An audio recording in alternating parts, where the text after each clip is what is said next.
Okay, today is canning day, and look at how much this is reduced. This is so beautiful. Crushed tomatoes, organic heirloom San Marzano with a little bit of aroma, not many. Somebody asked me about the seeds. The seeds are so small in the San Marzano, we don't mind them. This is most likely going to be used for homemade pizza sauce over the winter. So we got 2 buckets there. We've got beautiful dehydrated roasted tomato skins that will be going into the Vitamix and crushed into tomato powder, and then tomatoes are going in the water bath canner.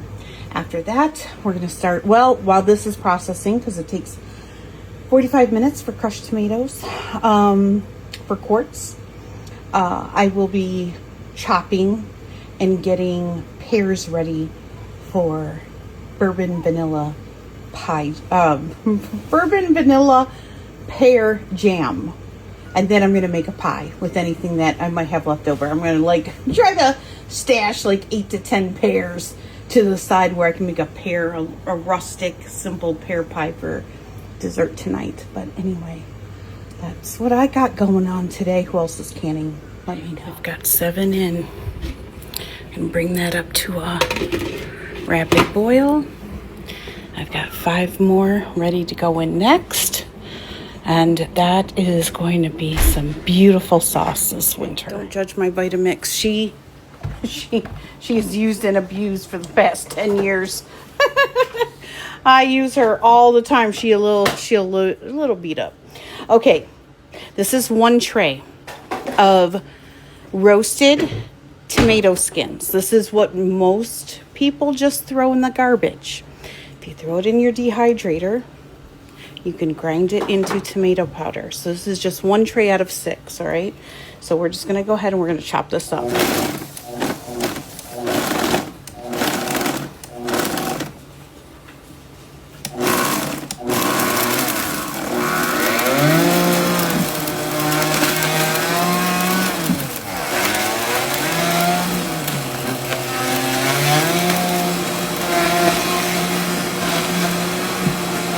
Want to not run it too hard because it'll just make a mess inside the mixer or blender here.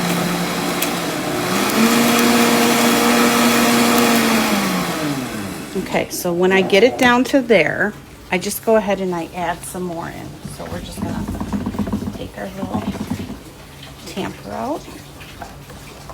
Okay. And then we get another tray.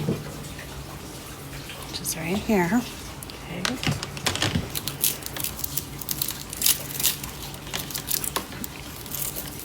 And then I'm just going to keep going until I get all of this crushed down. It's really that simple. And it's delicious.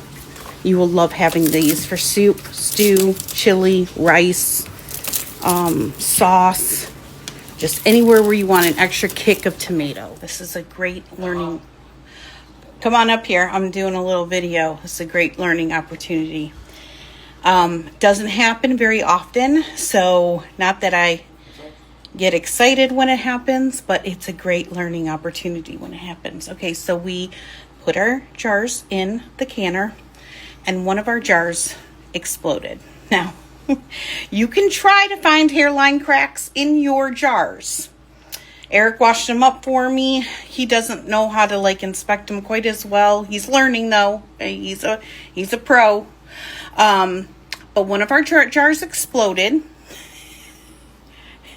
Eric thought I was shooting off a shotgun.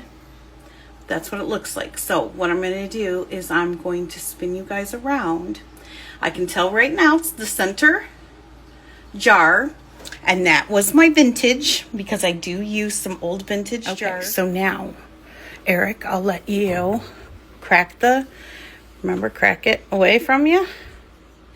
Yep. Right in the sink that's gonna go. Okay.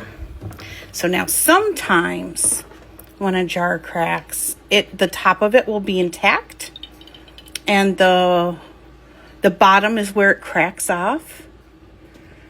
I'm trying to feel. And that is the case here. Okay, so this is what usually typically happens with vintage jars.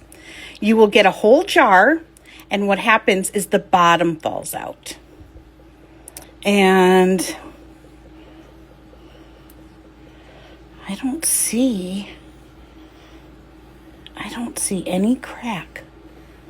So this might have... So what it looks like to me is my error. And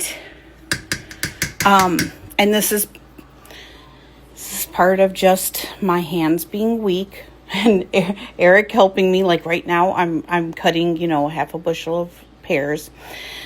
I probably did not put that lid on tight enough. So every time you guys see me cranking down my lids and I see fingertip tight, my fingertip tight is not going to be like your fingertip tight because my hands are very weak.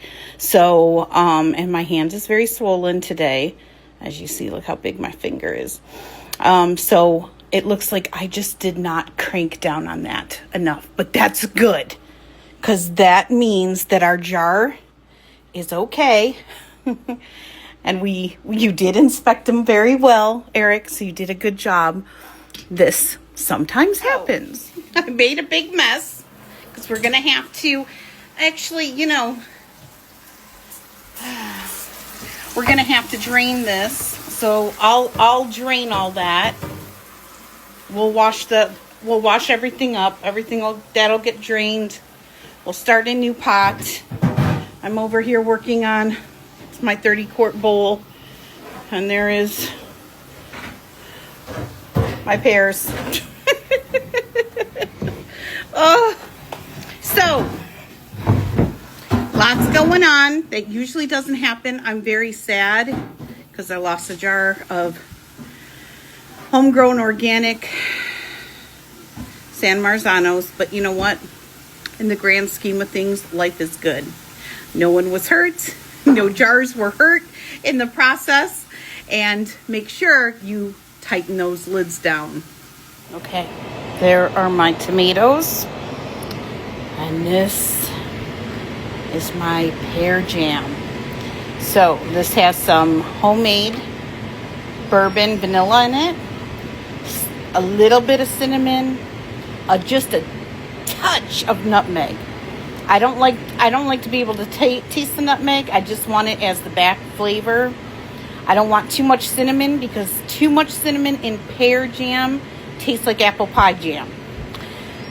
Pear is very delicate, so you don't want to overpower it. It's got some lemon juice in it, so you've got that freshness of the lemon. This is so refreshing. It tastes like you are just biting into a pear. I've already taste tested it. It's perfect. And I'm just ready for this to hard boil on me. I'll boil it for 2 minutes, and then we're going to get this in jars. Ooh, it's so good. We have 8 in the canner.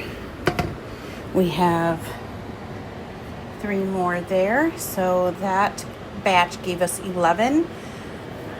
Plus a little extra, which I've got in this, which the kids will eat on an English muffin. There's my pear brown, is it a brown Betty? I like it crumbled. And then I've got enough pear here to make another batch. So I'm hoping to get 22, if not 23 jars of pear jam. Fingers crossed.